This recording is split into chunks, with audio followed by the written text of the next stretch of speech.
Hello, guys. Hello, mortals. So, we are back today for the ninth episode of Mistresses Behind the Myth. We actually have a really good match in store for you today.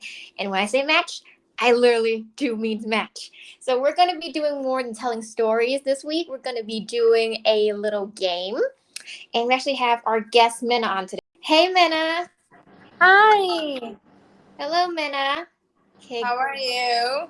Hello. I'm doing great. I'm doing fine. I'm just organizing the game right now, and I'm waiting for Alyssa, my partner, to come in. We have a good game in store for you today. It's gonna be fun. Hopefully, it's gonna be like amazing. All right.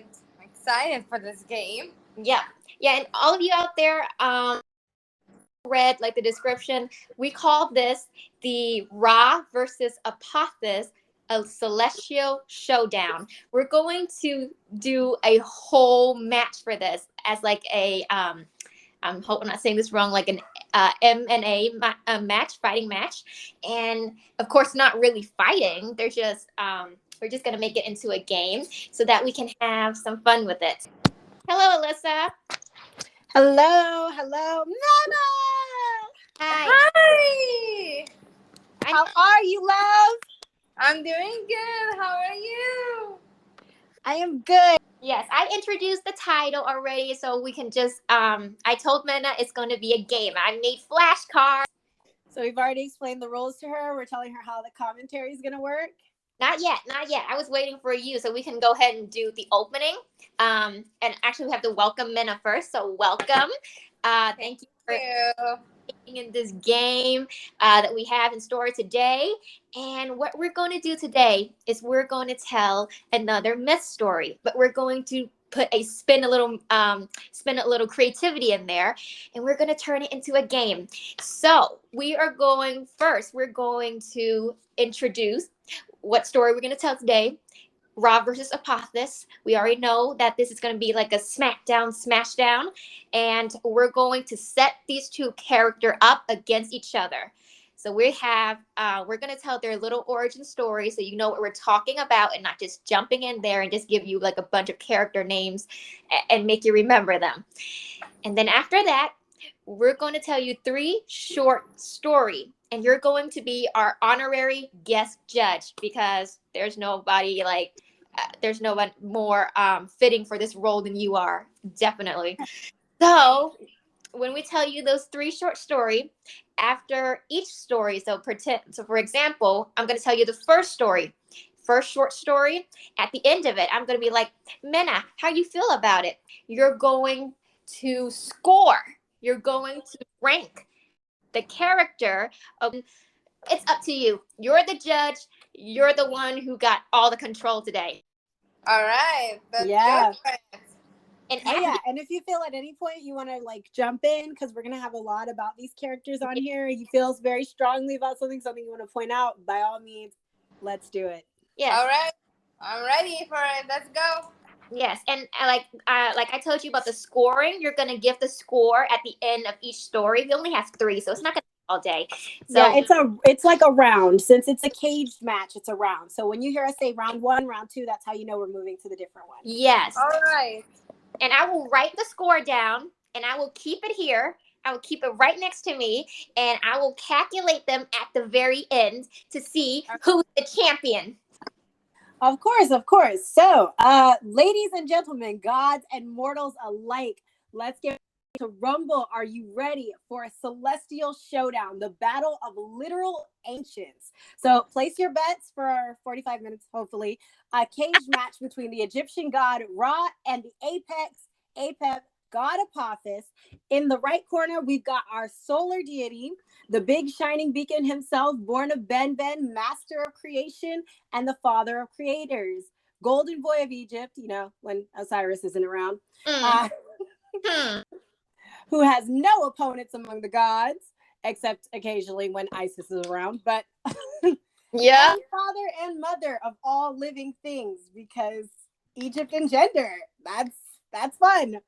We have Ra, and in our left corner, slithering out of the waters of chaos themselves, from the darkest depths of Egypt, the eye of evil, great dragon, most powerful of all divine Egyptian serpents, Lord of chaos, crusher of humanity, and swallower of the sun, moon, and earth.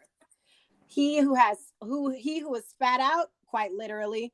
If you can't imagine why, we'll get to that soon enough. The greatest rebel with a cause, and the saltiest deity that I know alive. Please welcome to the arena, Apophis. Now, Yay! before we get in, I was on mute. I'm sorry. Yay!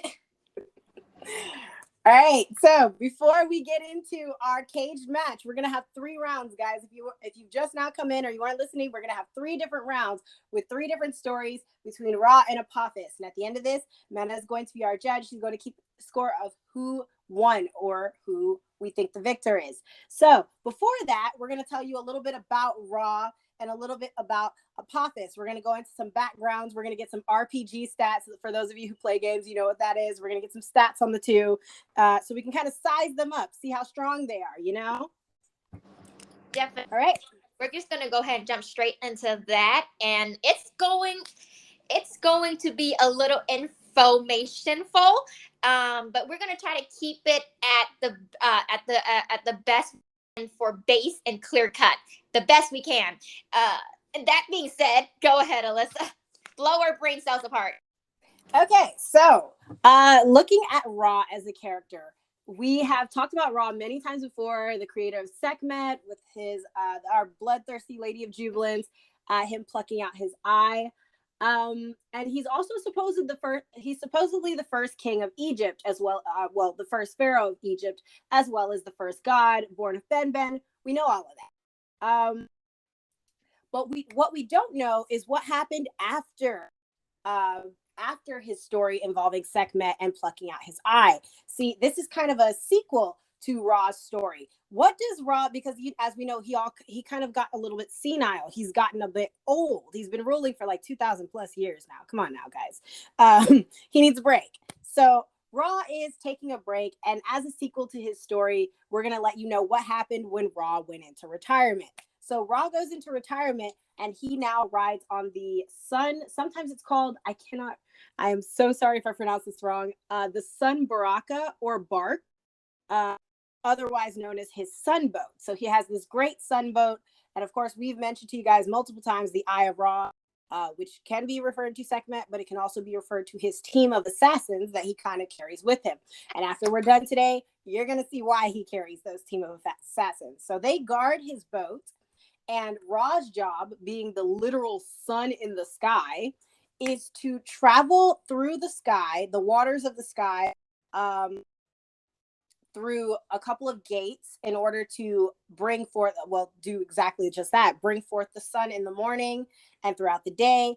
And of course, he has to survive, and yes, I mean survive the night in order to do this. Yeah. So, thing, sorry about that. There is a thing where people compare, the hours of the day.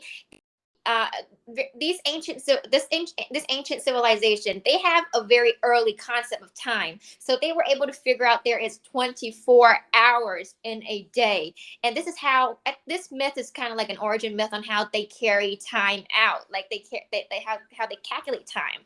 And every night, there's this thing that Ra falls into a deep sleep, or Ra kind of dies a little, and then he has to go through all of these challenges in the night until the sun rises, where he is reborn again. Sorry, I just have to plug that in. So continue. No, definitely. Thank you for the explanation. Yeah, so definitely. So yes, the Egyptians did tell time much like we do in a 24-hour span, although they have a little bit more of a flair to how they tell time. I kind of like how they tell time, honestly. So basically, that was the quick rundown of it. But if we give you kind of the story rundown of it, so what happens is Ra sails in, like I said, he sails in a boat throughout the sky in a river that loops around the sky all the way down to the underworld. So we've got 2 mountaintops, and these are kind of the gateway points that connect to these points. They're called Baku and Manu. Basically the gate of the east and the west, which is hilarious because the sun rises in the east, and he's got to get back to he's got to go through Manu and back to Baku in order to make sure that the sun rises in the morning. So he doesn't make it through, the sun doesn't rise for you, and that is not a good thing. suffers when the sun don't rise, basically. So it's really important that he survived the night or we're dead. Pretty much. And it's hilarious because the hieroglyph that is on that mountain actually translates to horizon, which is hilarious because that's the gate he needs to go through in order to make the sun rise. So fun fact if you didn't know that. Okay. Great storytelling so far. I love this. Okay, so time. So the concept of time: 24 hours in the time, 24 hours in the day. 12 of those hours he is in the sky. 12 of those hours 12 of the other hours he has to make it through a perilous bunch of trials to make it back to us, the humans, bring us light, keep us alive. So basically, like we said, he has to go through Manu into the 12 through the 12 gates and 12 realms. So think of each hour of the night that you're sleeping as, and this is how the Egyptians supposedly in ancient Egypt thought of it, each hour that you are asleep is a different gate, a different adventure that he has to pass through in the underworld in order to get back to you. Different basically different dimensions. They have different rules there and different rulers. There's a new ruler each time we go. So yeah, it's actually hilarious. When he first goes through Mono, you literally have a giant, you have like sacred apes that are supposedly guarding the first gateway into the underworld. And it's a whole thing. They have a whole cry fest because Ra is passing into the underworld. He is now technically dead. So the sun dies every day. And so they throw a hissy fit.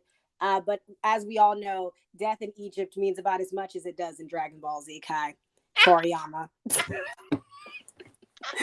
It was in the song, guys, but I digress. Moving along. Ra is guarded by his entourage, which is the Eye of Ra, and the assassins are actually 12. It's not really clear whether or not they're the same people, but he has the entourage, Hathor, Isis, Set sometimes, who is there with him, and a couple of other gods. But he also has the 12 goddesses. And as we already concluded, his assassins are usually female goddesses, and they are just badass. They are the best. So he has 12 goddesses, one for each hour, who has special powers to get through each hour of the night in each gateway. So each one, so it's everything from basically poisonous and fire-breathing snakes. That's literally the first and second hour. The first and second gates are literally giant fire-breathing snakes. The second one is literally a bunch of snakes that spit venom, much like spitting cobras. This guy can't have one night in peace. Like, he has to go through all of that, literally. Oh yes, honestly, it's so ridiculous. Like, I'm just like, this man can't have. It's literally like he's not even allowed to sleep, up all day and then fighting snakes at night. Well, not really. He's not really fighting. He's just kind of dead. Well, yeah, it's mostly the 12 goddesses because, like I said, each of them has a special power to get through each of the gates. So it's mostly them kind of doing most of the work, and they're protecting Ra because as long as Ra stays intact, the sun stays intact. So the whole point of this is keep Ra on the boat, keep him alive on the boat. Well, living dead. Yeah, can I jump in just a little because I really want to switch this to Menna because we're throwing a lot of information at Menna right now. Like, oh yeah, like Menna, have you even heard, like, I don't know how to phrase it, but have you even heard about this, like, even vaguely, or do you know about the concept of the 24 hours in mythology? Have you heard of this before? I did know about the concept because what they used to do is that they used to put like the old different. They used to have the clock where it's like it's usually I don't know what's it called. I forgot the name, but they usually do with like basically a rock, and they put like some kind of like an arrow, and then they depend on the shadows, or like the shadows, which like when the sun is like in the east, they know it's morning. When it comes when it's afternoon, it's in the middle. When it's at night, it goes to the west. Oh wow, that's like the first version of our modern clock today. Yes, that was how they used to have it, but I forgot the name of the clock. So that's like historic right there. That's like history in the making. They literally made our modern clock today. So see, See, people, we're not the inventor here. People invent things a long time ago. See, everything didn't originate in Europe. See, No, most of the things that we follow, or like what we have, is from ancient Egypt. I mean, there are some other civilizations. definitely. This is Yeah, but I would say ancient Egypt had a lot because they were very advanced in medicine. They also had the clock thing. They were very advanced in agriculture. yeah. How they were as a society, and then lastly, what was it? I mean, they're very smart in creating technology at that time. Definitely. I totally believe all of that because ancient Egyptian, you guys are detailed as heck. So many details because the next part Alyssa's about to throw out there, it's details. It's absolutely down to the littlest speck. Everything is calculated for. So go ahead, Alyssa. We're going to finish out the hour and then we're going to get to the good stuff.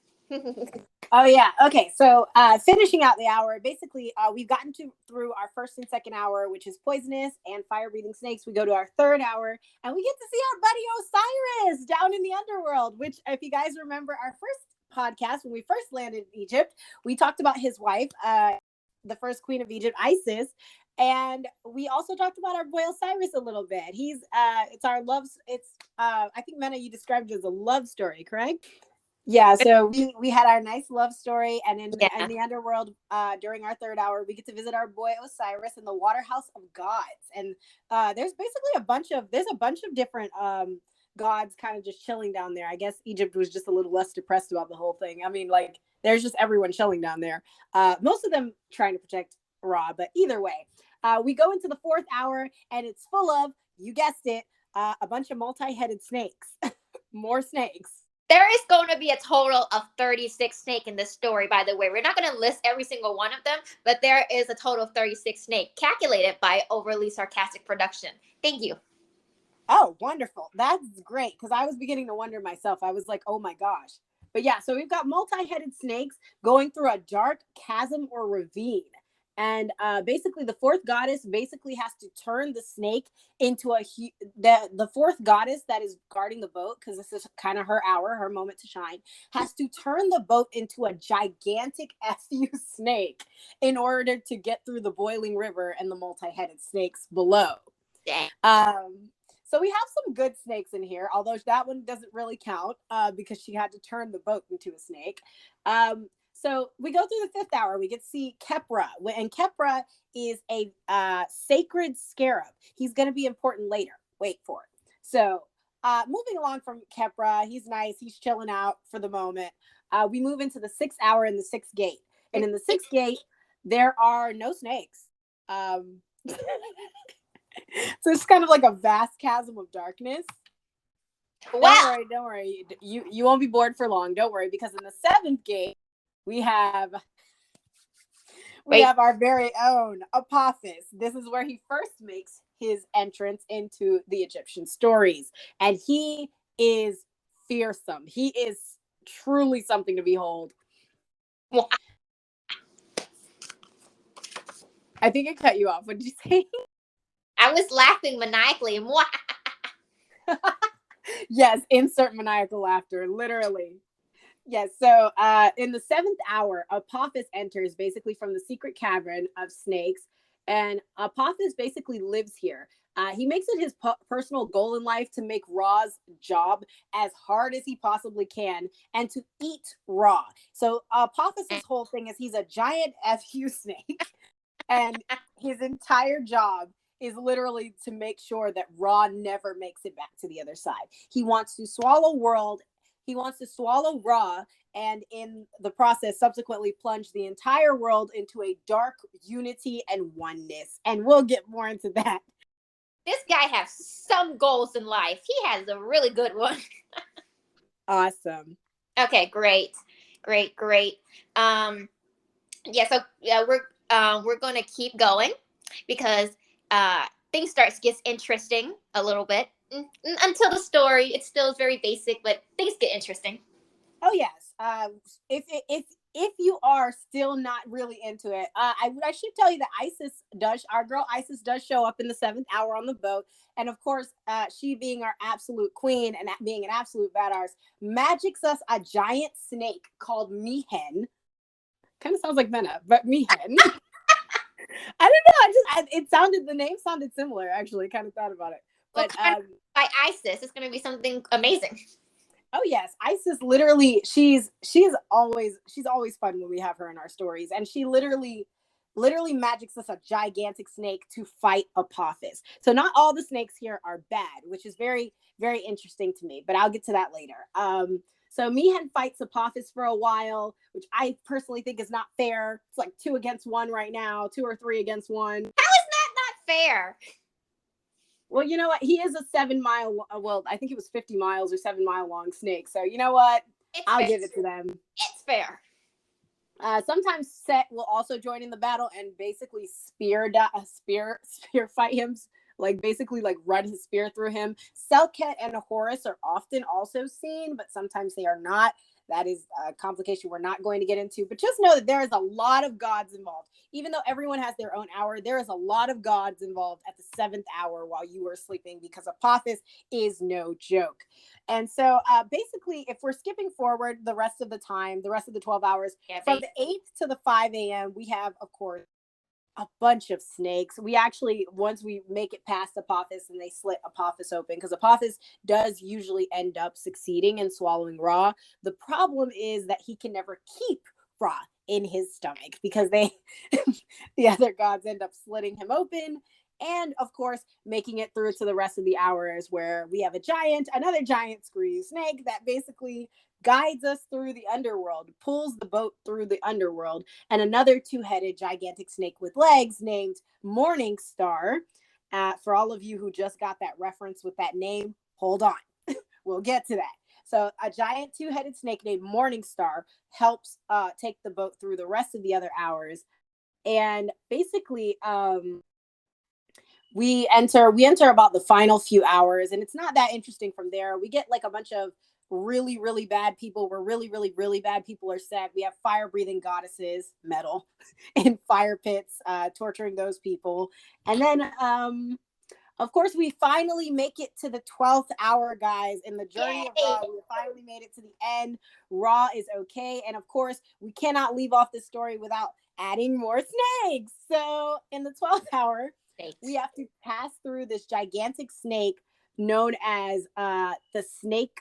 It's called the life of the gods, or the snake life of the gods, or something like that. And basically, they pass through his body into the 12th kingdom, because his body, the life of the gods, that's what the snake is called. His body is the actual 12th kingdom. It is the 12th kingdom and it literally stands for the 12th hour. So they pass through his mouth and Ra is basically reborn during an hour that is a mouthful. The hour is called Darkness Has Fallen and Birth Shine Forward. And that is when Kepra, the nice little scarab beetle we were talking about that was chilling in the 5th hour, basically reincarnates into Ra. They sort of merge, and Ra is born again from Kepra. So think of it as his kind of that part was pretty hard for even me to understand. That's not really a thing that we're common with. It's not a concept that we're common with. That's the thing. So just think of them as, merging, hanging out every single night. They bring the sun up. That's all we need to care about. Sun's coming up. We're alive. Yeah, so I mean, do you want to take a pause at this moment? Let's ask Menna what she thinks about the journey of Ra right now. Besides the fact that they lied to me as a kid, obviously I was missing a lot when I went to bed at 9 p.m. Mom. Oh dear.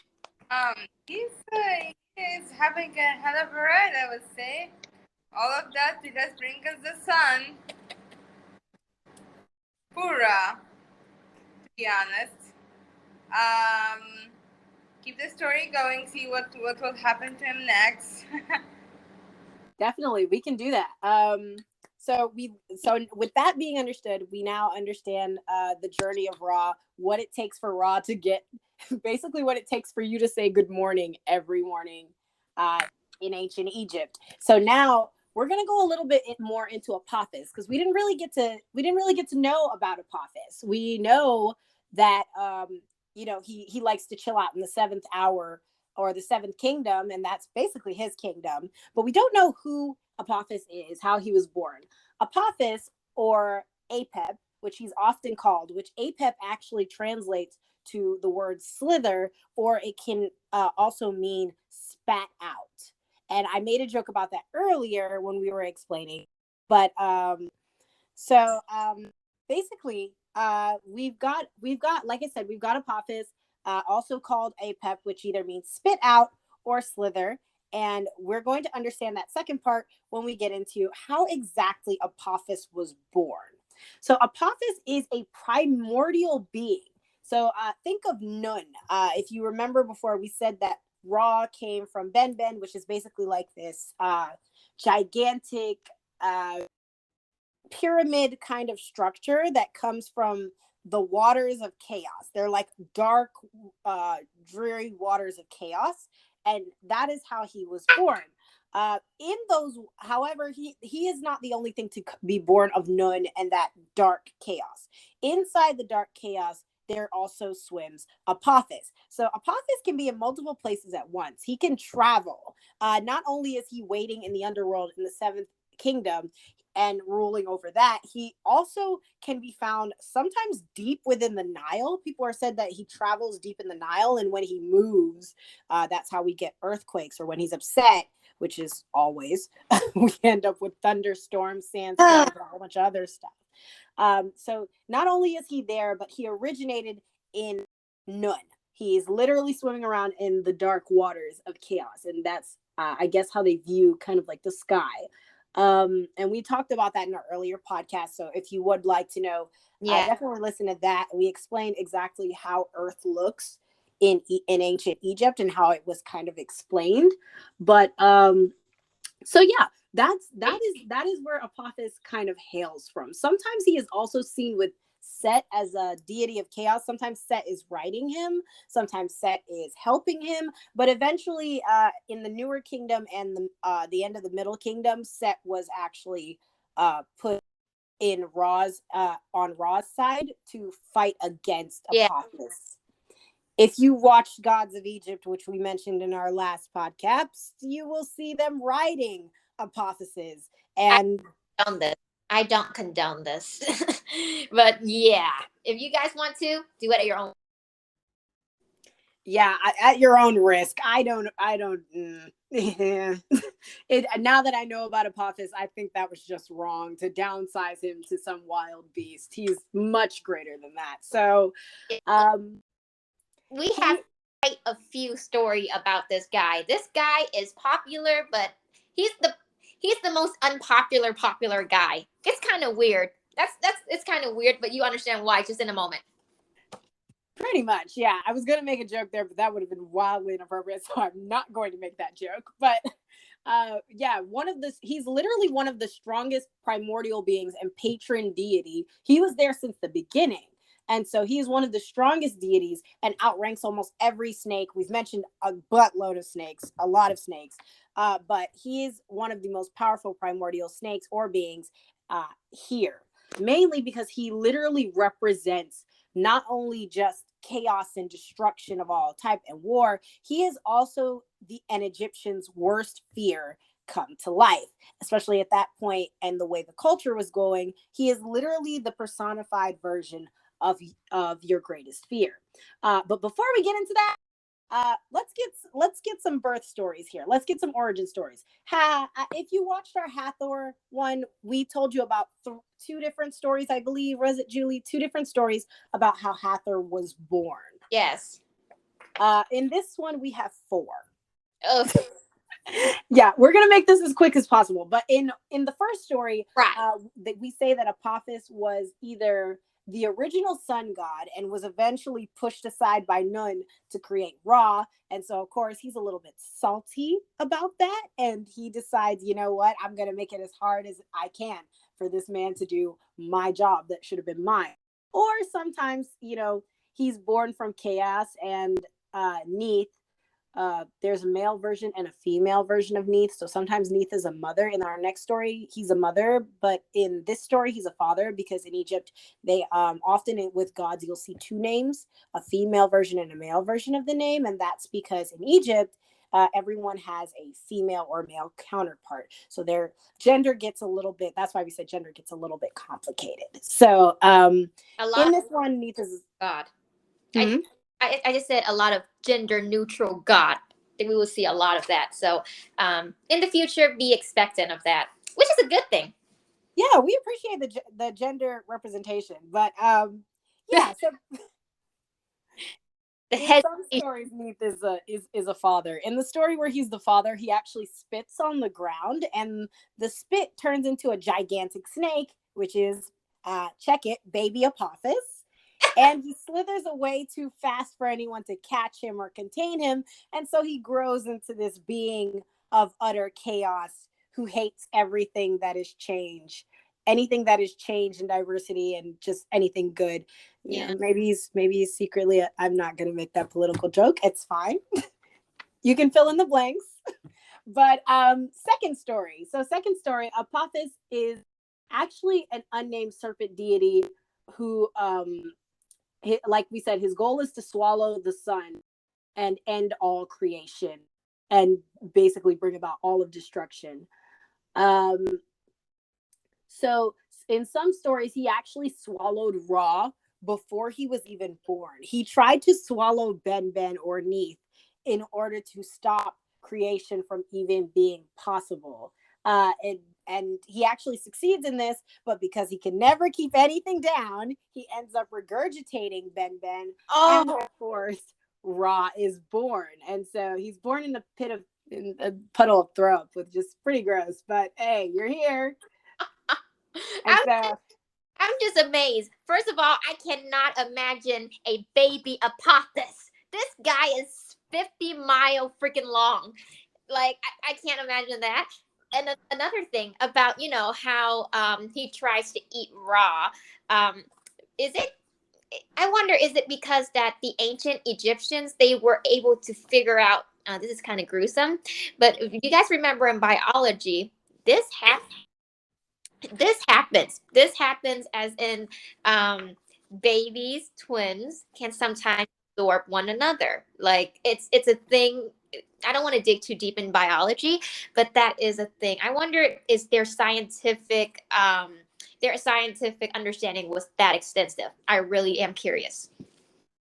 I believe it possibly could have been. I probably think this was probably more for like a fictional purpose of him, just because, his whole goal is literally to plunge the world into a primitive state of oneness where everyone was just together in darkness and destroy creation. So, I feel like it's a fictional thing, but maybe because in the next story, they actually are siblings.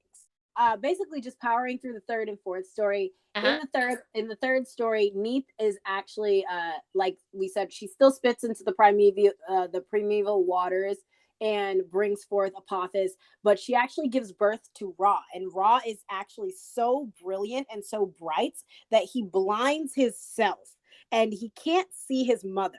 Her tears create human beings, and she basically this is before the Apophis. She basically curses her son. She like taps his eyes or does something to his eyes where he cries darkness, and that is where Apophis is born, because light cannot exist without darkness. She needs a balance, and that's kind of a constant theme in Egypt: order versus chaos and needing a balance. So she forces her son to cry out Apophis, and now she makes it kind of like a curse. She says that her son will never exist without Apophis, which will come in handy later when you see what Apophis's abilities are. So in this version, Ra will never exist without Apophis, and Apophis will never die because Ra exists, and they will always have to be together, and they are siblings. In the fourth story, Apophis is actually the moon serpent, and he emerges from the great abyss with a horrific roar that basically shakes the world. And his idea is to basically just the same thing, rebel against order. Either way, he ends up being a very terrifying, huge snake whose entire job is to eat the sun, plunge you into darkness. And this basically terrifies most Egyptians because he represents everything that terrifies them as a culture, which is basically darkness, oblivion, and the loss of identity. His idea is that he hates anything that has to do with creation, of duality, anything that is, because before, like before he existed, everybody was just one. It was all just darkness and one gigantic pool of water. Now, when humans emerge and gods emerge, you have diversity, you have opposites, man and female, you have things that are changing. And he absolutely hates this. It brings about order, and which stands against everything that he believes. So, yeah, he is against any kind of individuality. And even to Egyptians, the whole reason you built the tombs and the masks and whatnot was to allow people to understand how great of a person this person was, the accomplishments that they built. The history is very important to them and the culture. And literally, Apophis exists to destroy that. Yep. Well, I guess this is kind of like that concept where dark cannot exist without light and fire can't exist without water. It's a thing where there is balance. Even though they try to chew each other out, try to swallow each other, try to kill each other every night, they love each other, well, at least exist with each other. So that's really a concept. Yeah, and we can skip through the rest of this and go straight to his worship. So how was Apophis worshipped since he's a god? They didn't worship him. Correct. We don't worship Apophis. In fact, we write hymns and scriptures and literal spell books called the Book of Apophis to ward him off and kill him. Literally whole rituals against Apophis. Shame. And he's supposedly a god. Shame. Well, not shame, but come on, guys. Y'all overkilling it. Yeah, there was even like a ritual where we would create effigies. And before I go into this, don't worry, this is not the Aztecs. We're not human sacrificing. An effigy is just a wax makeup or a sculpture of the thing that you're looking at. So they would make wax sculptures, sometimes pictures of Apophis, and they would spit on it as kind of like a disrespect, saying how he was kind of spat out, either removed from his throne or spat out just as a disrespect to him. They would spit on it, they would beat the effigy, they would burn the effigy, they would do a lot of horrible things to it, tie it up, throw it away, stomp on it, and they would curse it with all 18, and I'm pretty sure there are more of them, all 18 of his names, which that's important because He has 18 names? Dang.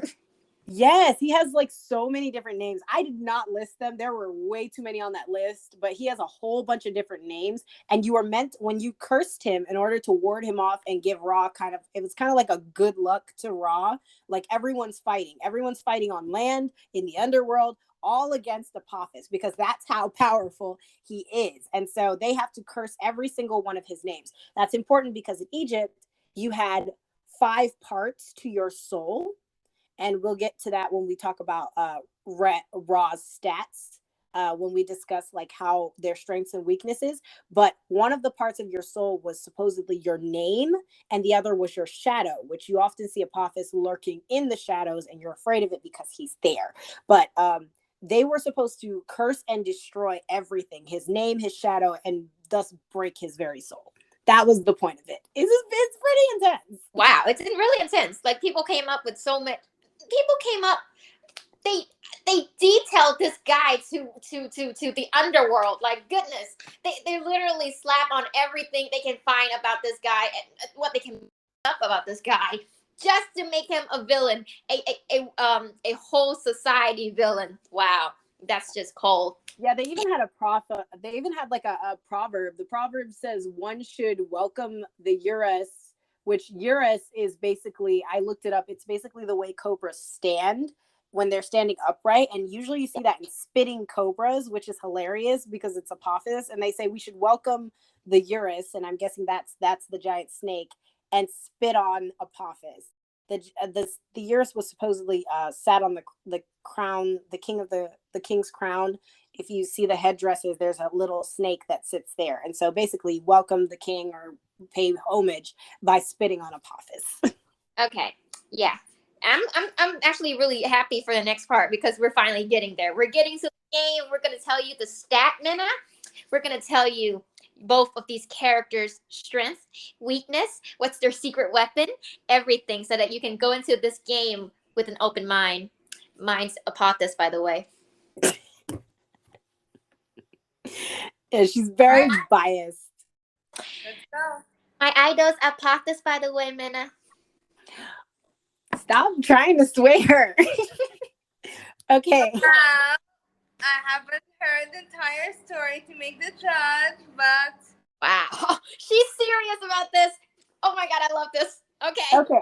Ready? I'm ready. I have pins. Okay.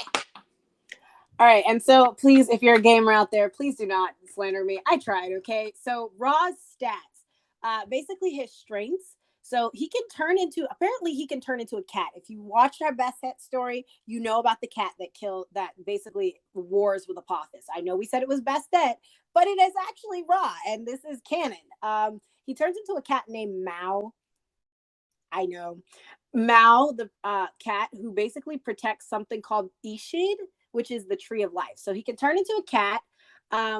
The Eye of Ra is also his special task force. He has an army of the dead, because apparently the dead in a certain hour, there's a certain hour that's a little bit nicer. We skipped over it because it's a lot in the story, but there's a certain hour where the dead that are good and were allowed to live in paradise can actually come forth and fight for Ra. So you don't even get to rest when you're dead. What the heck, man? But the army of the dead. So he has an entire army of the dead. He can turn into a cat. He has his special task force, which is basically all of our badass goddesses that we mentioned. The priests are also on his side, because remember, the living are also fighting. They have rituals they do in the evening and ones they do in the morning to welcome Ra back. So they're also fighting on land for him. The power of the sun itself, because he is literally the sun. I haven't found anything that he specifically can do because of that, but I thought that'd be nice to add. Also, creation. Creation is probably his greatest power, because literally everything we've listed is just another person fighting for him. So and they're all his creations. So nothing. The interesting thing about this is that nothing, because Ra is the creator, mother, and father of all things, nothing can hurt him. Yes. That's important. That's important, player. That's important. Nothing can hurt him. And before you ask, because I know somebody said, okay, but you just said that Apophis eats him every night. Apophis is not his creation. See, that's the loophole, is that Apophis is not his creation. And for those of you who are like, okay, well, I've been following the podcast and you said the Isis. Okay, Isis did manage to hurt him. But when she did, she had to create the cobra that she used to bite him out of Ra's own spit. So technically it was him hurting himself.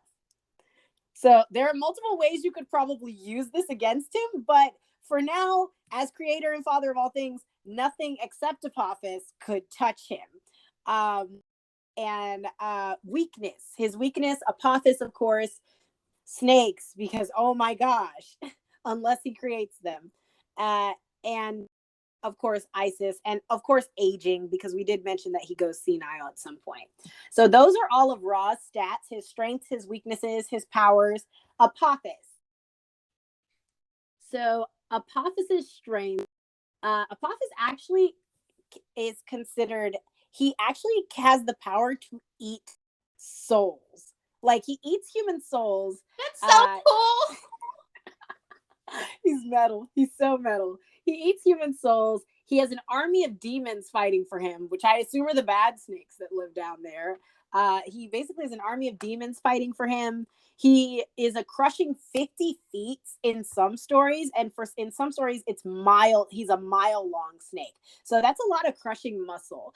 Poisonous fangs. He has the ability to spit poison, breathe fire. He has a hypnotic gaze, which is very interesting. He has magic. Regeneration and rebirth. Remember, I said that would be very important. Apophis, technically, because of Neith, my gosh, dang Neith, really threw us for a loop. Because Ra, in some stories, like I said, because it's because he was born with Ra, and so they can't be without each other. Think of it as yin and yang. Yeah. He either regenerates or regrows or it's because they leave him alone for 12 hours. And within the 12 hours that you're on land, bringing sun to the world, he is regenerating and regrowing. And so he does not die.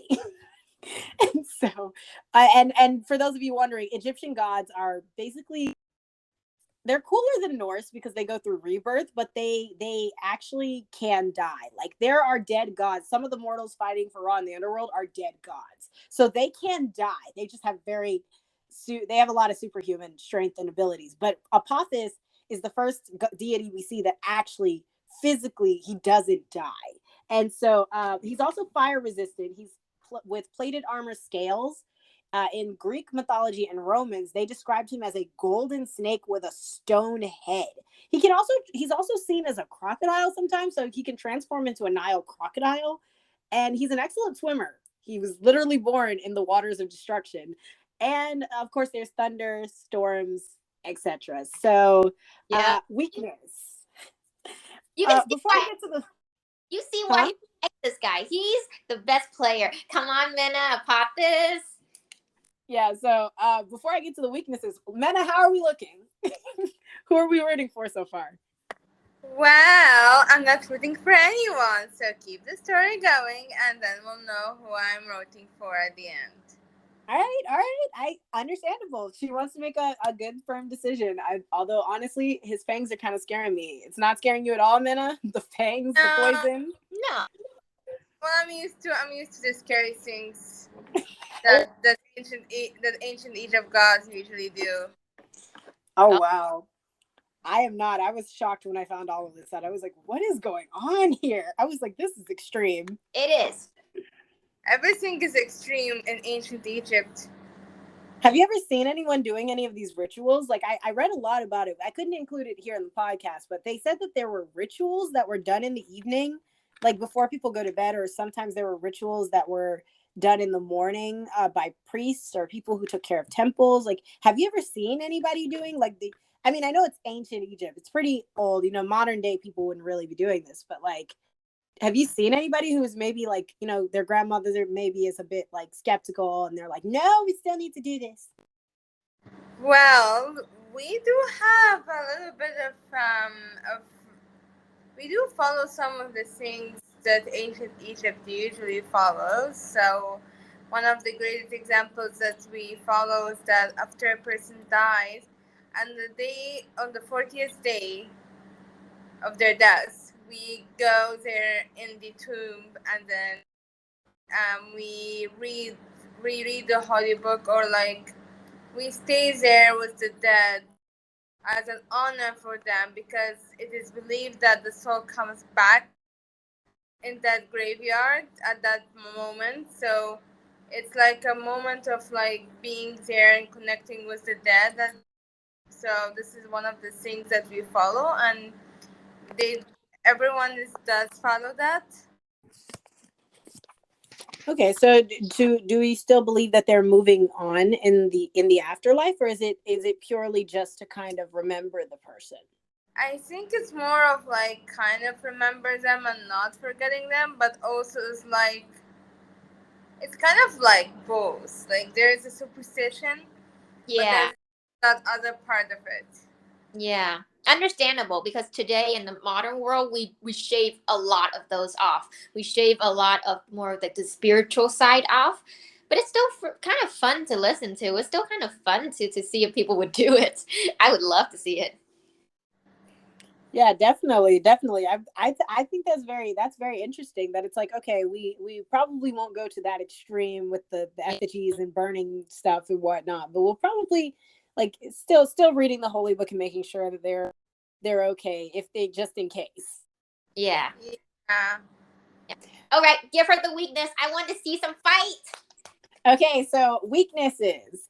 Just going on with our weaknesses. So Apophis's only weaknesses seem to be rituals and spells from the book of Apophis, the whole book written to destroy him. And then Mihen, which, I mean, Mihen isn't technically a weakness. He does tussle with Isis very often, but rarely does it say that she just canonically wins. It's more of, let me distract him so we can get this boat through, because it takes them an hour to get through each kingdom. And then So that's one deadly road trip. And also the heavenly dead that Ra has the power to call forth as an army of the living dead. And then basically cats, because cats are seen as the natural enemy of snakes. So he does not fare well with cats. Maybe Ra should have turned into a bigger cat. But house cat it was. And of course, his biggest weakness is that he can't keep anything down his throat. My gosh, someone please get him some ginger ale, something to help his stomach, because he succeeds multiple times, but he can never keep them down. He can't keep from throwing them out. Multiple times. He's tried to swallow this guy multiple times, and every single time it came right back up. Pretty much. And this is the only god that I've done this for, because he's immortal. His health points, or his HP, is unlimited. Like, this man has literally been dismembered and has still come back. He's already in the underworld. Where else can he go? Pretty much. So now that he's not in the underworld. He's actually not dead. That's the very interesting part. He's not dead. And he's very much living, as he represents the destruction of living things. He simply chaos is everywhere, and it's a primordial being. So he's neither dead nor really living. He is. He is what he is. Yeah, we spent like 50 minutes explaining to Menna what is going on. Well, it's a deep fight. Now we finally get into the round. So ding ding, round one. Round one, the battle begins. And Menna, you're going to tell us who you think the point goes to. I'm going to give you a short rundown of what happened in the story. You tell me who you think the point goes to. Okay. I'm keeping scores, by the way. Menna, Apophis. This is a little bit biased. This is not how judging goes. Yeah, let her choose. So, Menna, round one. In round one, we have Apophis, who supposedly was indestructible. And he waits at the seventh gate. This is during the journey of Ra. So his stomach is miles long. And in the first story, he basically swallows, he tries to swallow Ra, but Ra, of course, turns into supposedly it was a great tomcat named Mao. I'd like to think he was gigantic, because how the heck are you fighting a 50-foot long snake? So his size is up to you, but we've got a cat versus snake situation here. So he basically fights Ra, and they battle with Ra in the form of a cat and Apophis as he is. And at some point, he is decapitated while he's protecting, like we said, the tree of life, because that's apparently what he also does on his bark, or on his sunbow. Mm-hmm. So, first round, Menna. Point goes to Ra. Point goes to Ra. So that's 1 point Ra. 1 round to Ra, and 0 for Apophis. Wait, shoot. Wrong color. Okay, let's hear. I feel cheating going on. I feel like she's trying to give it to Apophis. I know. She's... Well. 1 point go to Ra. Point 1 to Ross. Ding ding, round 2. I'm not cheating. All right, I am here. Let's do this. You ready? Okay, so round 2. We've got round 2 is called Blood Moon, and Apophis tortured. So basically what happens is there is a god named Sokar who is supposedly dead, and he's actually in the land of the dead with the gods. He is an official dead Egyptian god. But we literally resurrected him so that he could destroy Apophis for good. Mm-hmm. Yeah, and so we want him to destroy all aspects. And like we said, this goes back to the five parts of Ra. This is his secret weapon. Ra's secret weapon is actually mentioned in Isis's story. It is his name. His name is supposedly so important and so secretive and just holds such unlimited power that Isis herself now wields unlimited power as a result of tricking him and finding it out. And it also is counted as one of the 5 Egyptian parts of the soul is the person's name. Hence why when we try to kill Apophis, we have to destroy not only his shadow, his heart, his mind, and his personality, we have to kill his name as well as his shadow. Wow. Okay. So brutal. Brutal.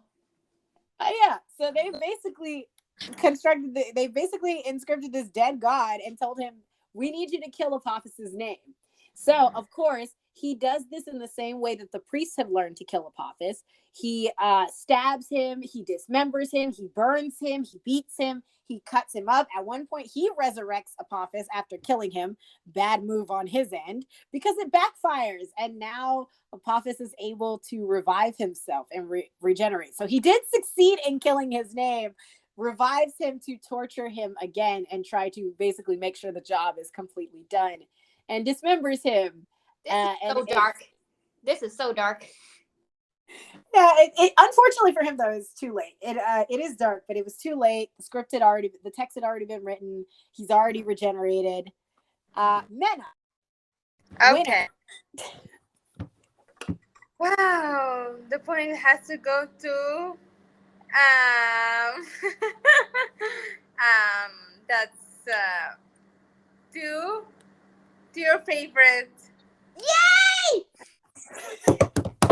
That's 1 point Apophis, 1 point Rob, 1 point Apophis. Okay, we need to break the freaking tie.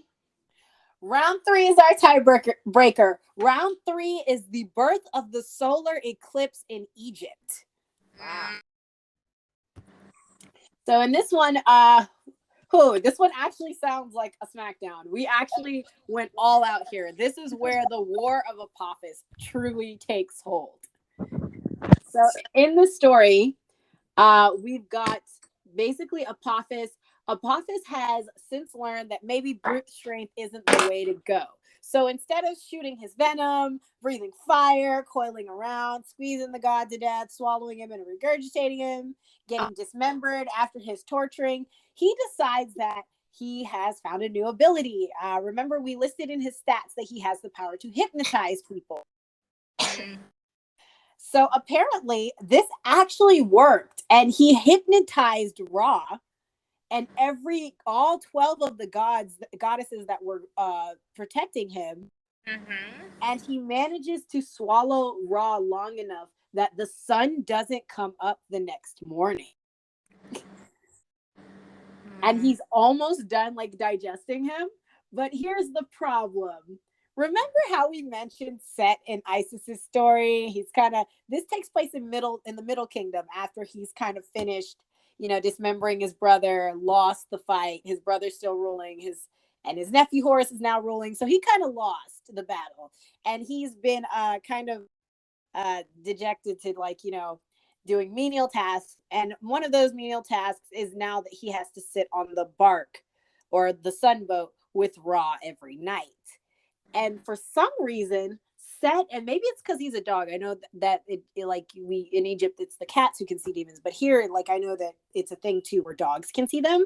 But Seth supposedly is the only one who is not hypnotized when Apophis attempts to hypnotize him. And so him and Apophis have a gigantic, just absolutely rad battle with each other. They're throwing punches. Apophis is spitting fire everywhere, trying to keep Ra down in his stomach because he still didn't go buy his ginger ale. And literally, it's an all-out war. Seth is spearing him to death, trying to get him out. And basically, we're at a countdown at this point. At this point, we're counting 3, 2. We're almost there. The sun hasn't risen. We now have a solar eclipse, and everyone is panicking. And just as we do, Seth jumps in for the killing.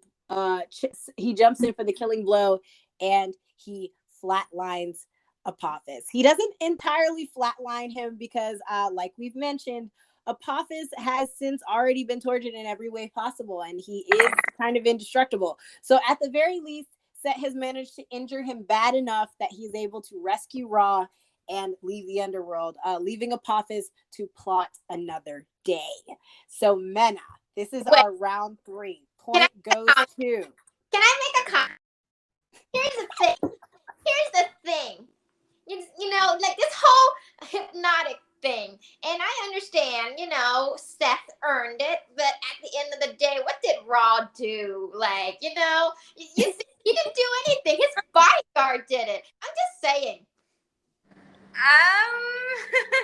That is a good point. I kind of like to hear from the viewers on that too. You know, maybe we debate this last round 3, guys. Well, Apophis was impressive, I would say. I mean, he literally almost swallowed Ra if it wasn't for Seth being there. But also, I feel like, well, unfortunately, Ra is weak, and I don't like weak people. So Apophis at that point, so he wins. I like a dark bitch. Yes! Shocked face. Are you sure? He was defeated in round 3. Oh well, wrote the points. But you cannot, even though he was defeated, but be honest, it's very brutal. Unlike darkness. See, she has a little bit of darkness in her. See? Oh my gosh, you guys. It's a bit of, what is wrong with darkness? My love. Oh, wait. But could you not? Meant to be. What is life without a little bit of darkness, you know? He Cannot exist. even though he lost, but the way he just does things, like even Ra doesn't do it. He always has to have someone to rescue him. I don't like that. I like someone to take the initiative. Exactly. Menna has the right idea of a man here. Oh, no. We covered this in our look.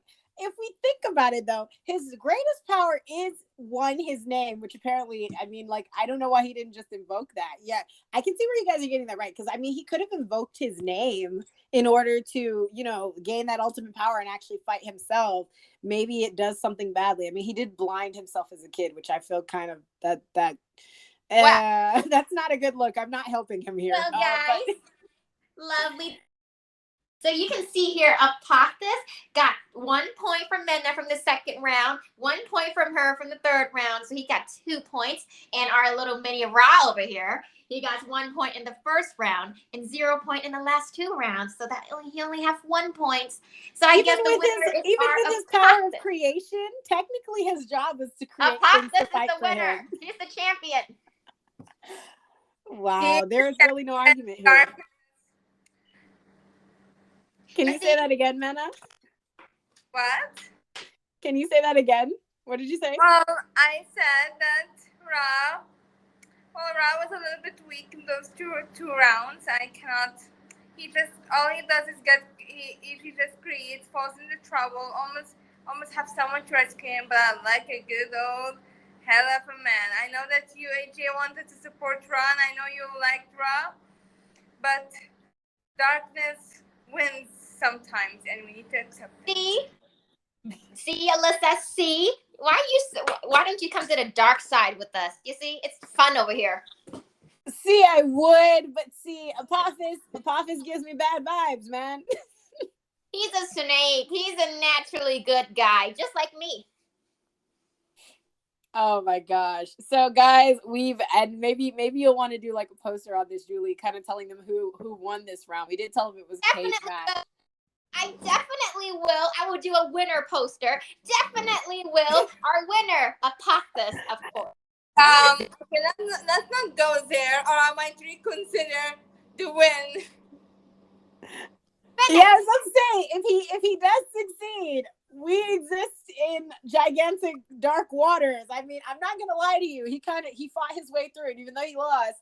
They didn't manage to kill him, so he did the work he needed to make sure that he won. Not reconsider, Menna. The game is done. We have no more say in it.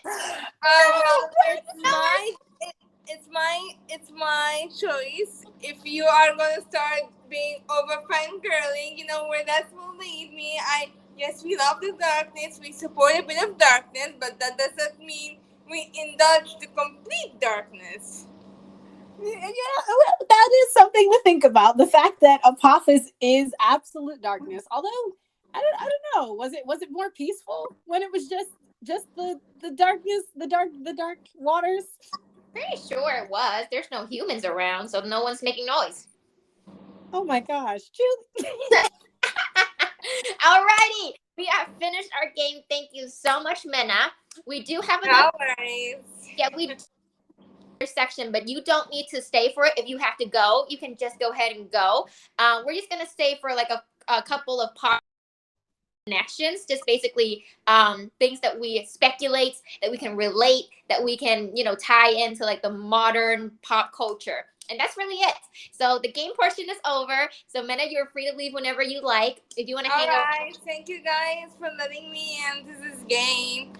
And truly do not go far, because if I know, I'll change the results. I'll tell AJ and he will not like it.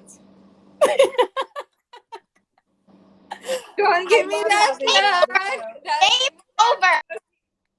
You do not give me that look. This is not how we do things. We're very wise old adults, and we know that you know what you signed up for. You know that I might change my mind if things go too far.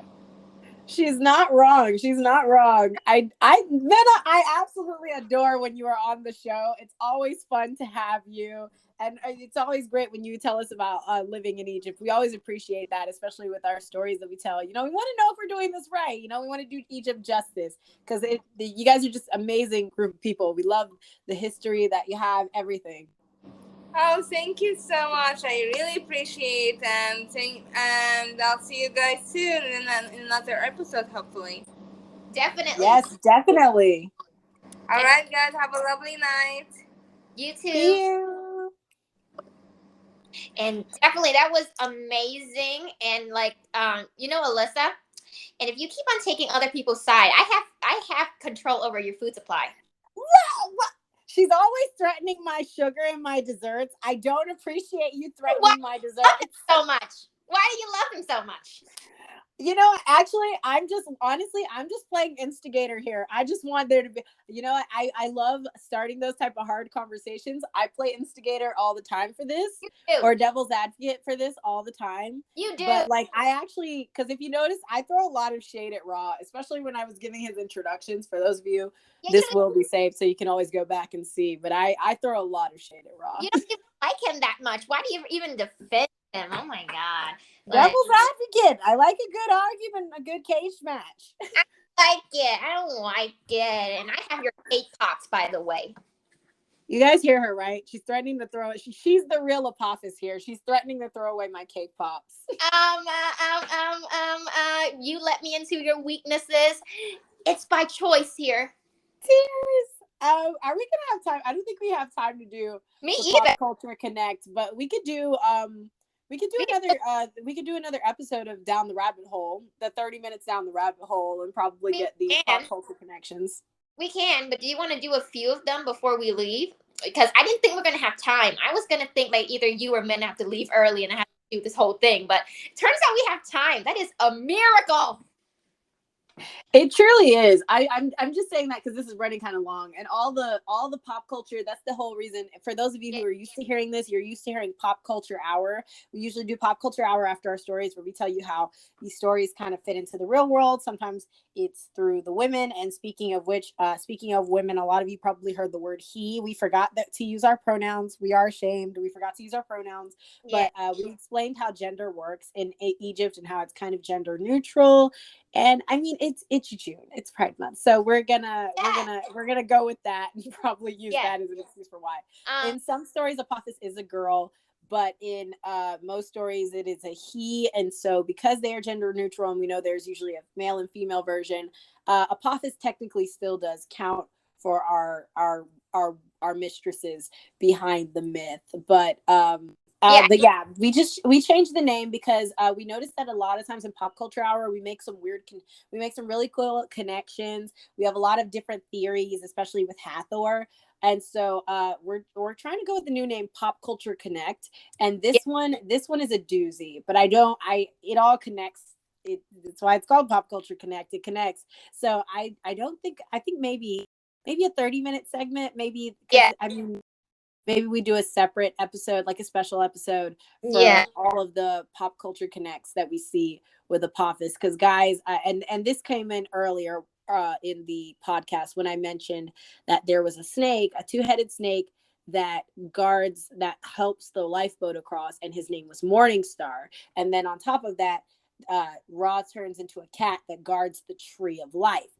for those of my people who either are just really literary inclined, you just really love literature, or those of you who are Christian, you will make that connection. And I am about to blow your mind with the connections that I have made based off of that. If you don't know, I would, like I said, whether you are religious or not, I would check out the book of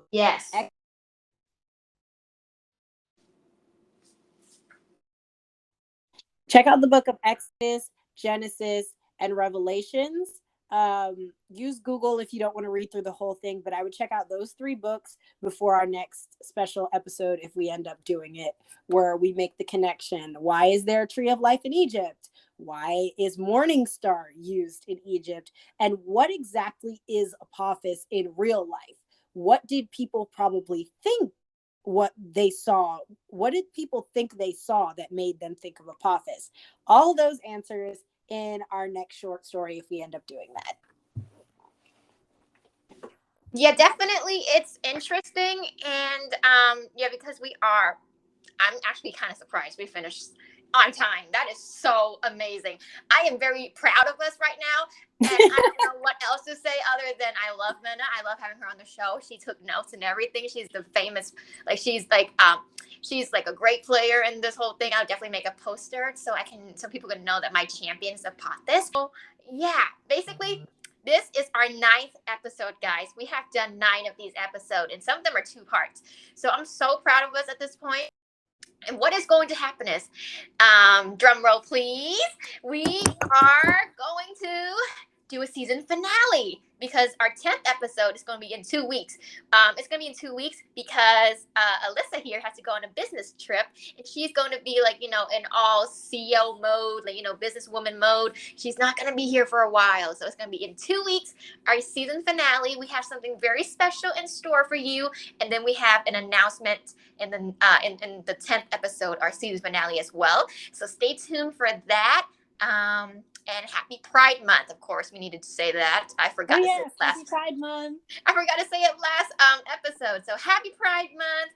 I'm so happy you guys are here today and we get to play such a good game. If you guys have any suggestion, do put it in the message, or if you guys want to DM me, that's fine. And do you have any last closing remarks, Alyssa?